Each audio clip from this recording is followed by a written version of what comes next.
ये कहानी रामपुर नाम के एक छोटे से गांव की है, जहां माधव नाम का एक गरीब और मेहनती किसान रहता था। माधव के छोटे से परिवार में उसकी पत्नी सरिता और उनका प्यारा बेटा आर्यन था।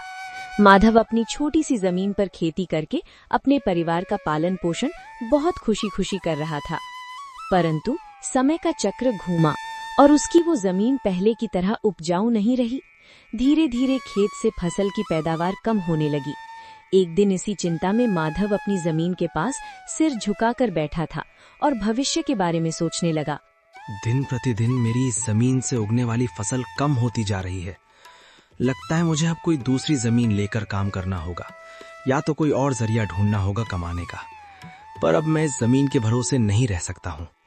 चलो एक बार चल के सरिता से राय लेकर देखता हूँ, वो क्या कहती है इस बारे में। माधव तुरंत खेत से अपने घर की तरफ चल पड़ता है।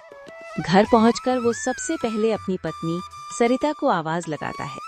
सरिता, ओ सरिता, जरा यहाँ आना तो, तुमसे एक जरूरी बात करनी है। आपने मुझे बुलाया क्या? हाँ सरिता, मुझे तुमसे एक जरूरी विषय पर बात करनी है और तुम्हारी राय जाननी है। हाँ बोलिए, क्या बात है? सरिता, तुम तो जानती हो हमारी जमीन अब पहले की तरह उपजाऊ नहीं रही है। अगर मैं ज्यादा खाद वगैरह डालने की कोशिश करूंगा तो कहीं उसकी मिट्टी और खराब ना हो जाए। इसलिए सोच रहा हूं कि कुछ समय के लिए उस जमीन पर खेती करना छोड़ दूं। हर साल थोड़ी थोड़ी खाद उसमें डालता रहूंगा, जिससे कुछ सालों बाद वो पहले की तरह उपजाऊ हो जाएगी। फिर उसमें खेती करना शुरू कर दूं। हाँ, ये ठीक रहेगा। इससे आपकी जमीन भी सही रहेगी और उसमें उगने वाली फसल भी। हाँ सरिता, पर तब तक मैं क्या करूं, क्योंकि मेरे पास दूसरी तो कोई जमीन नहीं है।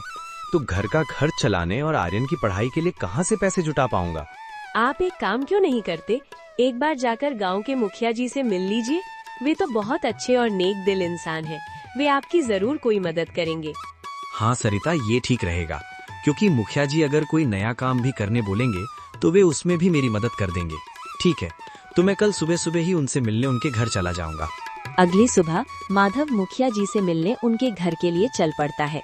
घर के बाहर पहुंचकर वो आवाज लगाता है। मुखिया जी, क्या आप घर पर हैं? अरे आओ माधव बेटा, बोलो क्या हुआ, कुछ काम था क्या? हाँ मुखिया जी, आपकी एक मदद चाहिए जी। हाँ बोलो ना बेटा, मैं किस प्रकार तुम्हारी मदद कर सकता हूँ? माधव फटाफट मुखिया जी को अपने खेत की हालत बता देता है। मुखिया जी मुस्कुराकर कहते हैं, तो इसमें परेशान क्यों हो ना बेटा? मुखिया जी, मेरे पास एक ही जमीन है जिस पर खेती कर मैं अपने घर का खर्च चलाता हूँ। मैंने आज तक खेती के अलावा कोई दूसरा काम भी कभी किया नहीं, तो अब यही नहीं समझ रहा कि मैं क्या करूँ। खेती के अलावा दूसरा काम क्यों करना? तुम एक काम करो, मेरे पास गांव के बाहर एक जमीन है, तुम उस पर खेती करो। मुखिया जी, पर इससे तो आपका नुकसान हो जाएगा। नहीं बेटा, कोई नुकसान नहीं होगा। इसी बहाने तुम मेरी जमीन की देख रेख भी करोगे, क्योंकि अब तो मेरी उम्र भी हो गई है और मेरा बेटा भी शहर में रहता है।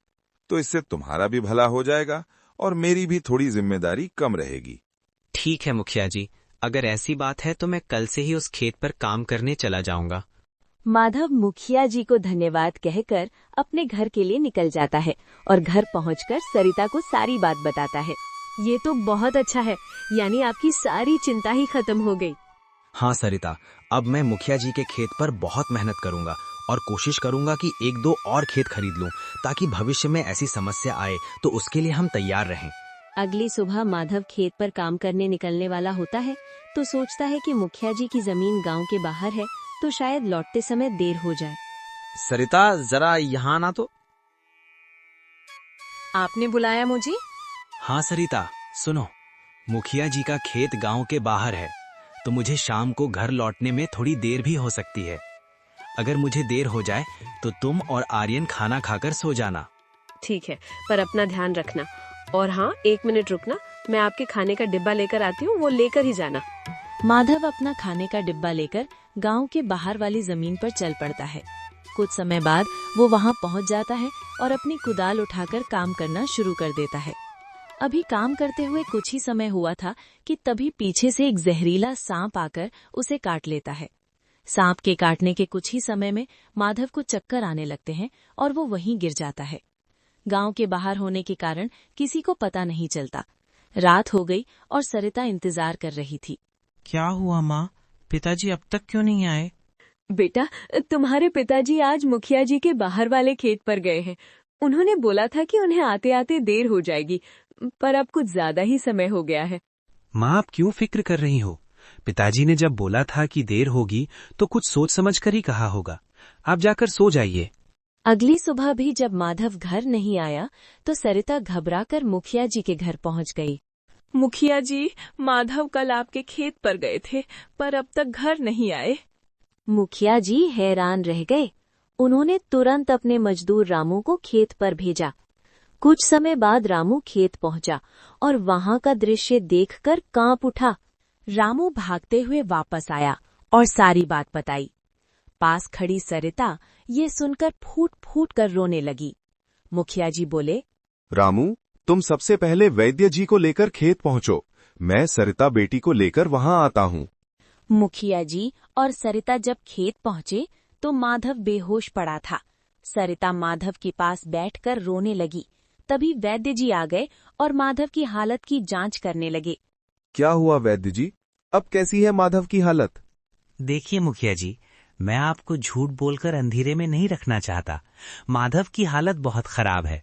मैंने जहर काटने वाली औषधि तो दे दी है, लेकिन जहर शरीर में ज्यादा समय तक रह गया है, जिस कारण वो प्रगाढ़ बेहोशी की हालत में चला गया है।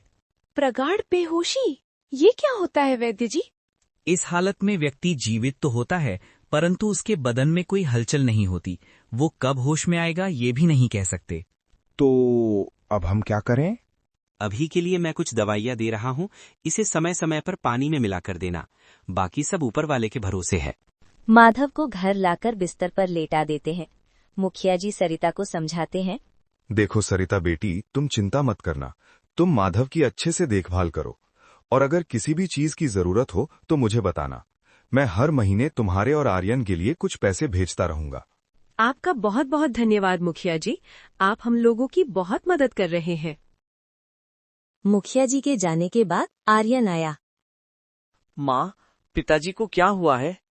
बेटा, पिताजी को सांप ने काट लिया है, इसीलिए वे बेहोश हो गए हैं।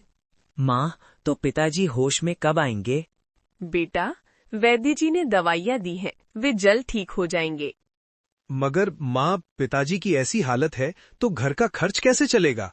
बेटा, तुम उसकी चिंता मत करो, मैं हूं ना, मैं सब संभाल लूंगी। नहीं माँ, आप क्या क्या करोगी? आप पिताजी का ध्यान रखोगी या घर संभालोगी? माँ, आप बस घर और पिताजी का ध्यान रखो, मैं अब खेत पर काम करके खर्च चलाऊंगा। नहीं बेटा, तुमको काम करने की कोई जरूरत नहीं है, मैं सब संभाल लूंगी। तुम बस अपनी पढ़ाई का ध्यान रखो। तुम्हारे पिताजी का सपना है कि तुम बहुत बड़े अफसर बनो और मैं तुम्हें वो बना कर रहूंगी, चाहे कितनी भी मेहनत क्यों न करनी पड़े। सरिता ने मन ही मन निश्चय किया कि उसे अब खुद खेती करनी होगी। अगली सुबह वो मुखिया जी के पास पहुंची। नमस्ते मुखिया जी। मुखिया जी, मैं चाहती हूँ कि जो जमीन आपने माधव को दी थी, आप मुझे उस पर काम करने की इजाजत दे दे। बेटी, पर तुम्हें काम करने की जरूरत नहीं है। मैं हूं ना, मैं हर महीने पैसे भेज दिया करूंगा। नहीं मुखिया जी, आपने बहुत मदद की है। अब मैं खुद काम करके अपना घर चलाऊंगी और अपने बेटे को अफसर बनाऊंगी। मुखिया जी ने उसे बहुत समझाया, पर सरिता नहीं मानी। आखिर में मुखिया जी ने सोचा कि गांव के बाहर वाला खेत दूर है, सरिता वहां जाएगी तो माधव का ध्यान नहीं रख पाएगी। ठीक है सरिता बेटी, पर तुम्हें गांव के बाहर जाने की जरूरत नहीं है। मेरे घर के पास भी एक खेत है, तुम वहां काम करो ताकि तुम घर और माधव दोनों का ख्याल रख सको। मुखिया जी, ये तो और भी अच्छा होगा। मैं खेत के साथ साथ दूसरों के घरों में भी काम करना शुरू कर दूंगी, ताकि आर्यन की पढ़ाई का खर्च निकल सके। बेटी, पर इतना काम करने की क्या जरूरत है? मुखिया जी, मुझे काम करना ही होगा। माधव का सपना अधूरा नहीं रहना चाहिए। सरिता ने काम शुरू कर दिया। वो सुबह खेत पर पसीना बहाती और दोपहर के बाद गांव के घरों में सफाई और खाना बनाने जाती। धीरे धीरे सरिता की मेहनत रंग लाने लगी। खेत में अच्छी फसल हुई, जिससे घर चलने लगा और बाकी पैसे वो आर्यन की पढ़ाई पर खर्च करने लगी। वो आर्यन को हमेशा कहती, बेटा, मन लगाकर पढ़, तेरे पिताजी का सपना पूरा करना है। गांव वाले भी सरिता की हिम्मत देखकर उसकी मिसाल देने लगे। इसी बीच माधव की हालत में सुधार होने लगा। सरिता की दिन रात की सेवा ने चमत्कार कर दिया। एक दिन अचानक माधव को होश आ गया। माधव को होश में देख सरिता खुशी से झूम उठी। माधव, तुम्हें होश आ गया। भगवान ने मेरी सुन ली। सरिता, मैंने तुम्हें और आर्यन को बहुत परेशान किया। नहीं माधव, तुम हमारी ताकत हो। देखो, अब सब ठीक हो रहा है। माधव धीरे धीरे पूरी तरह ठीक हो गया। उसने सरिता की मेहनत देखी और तय किया कि अब वो भी उसका पूरा साथ देगा। सालों बीत गए। आर्यन खूब पढ़ा और एक दिन वो वाकई बड़ा सरकारी अफसर बनकर गांव लौटा। माँ, पिताजी, मैं आज जो कुछ भी हूँ आपकी मेहनत और बलिदान के कारण हूँ। नहीं बेटा, ये सब तुम्हारी माँ का त्याग है। उसने हमारे परिवार को बचाने के लिए हर मुश्किल का सामना किया। सरिता का त्याग और माधव का साथ मिलकर एक मिसाल बन गई।